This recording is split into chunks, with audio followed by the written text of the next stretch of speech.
Sana talagang maging totoo tayong lahat dito sapagkat tama yung sinabi ni Congressman Romy Akop eh.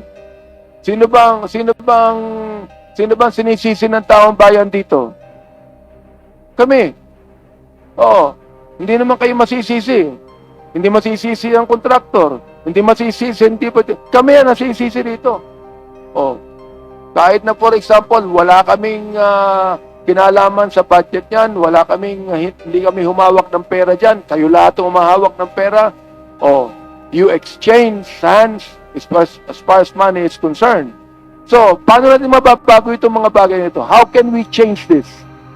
Because we have, right now gusto kong magkaroon tayo dito ng desisyon paano natin babaguhin itong problemang ito. Do you have any proposal to me, Director the DE Alcantara? How can we able to change this? Kakainis na eh. Totoo lang.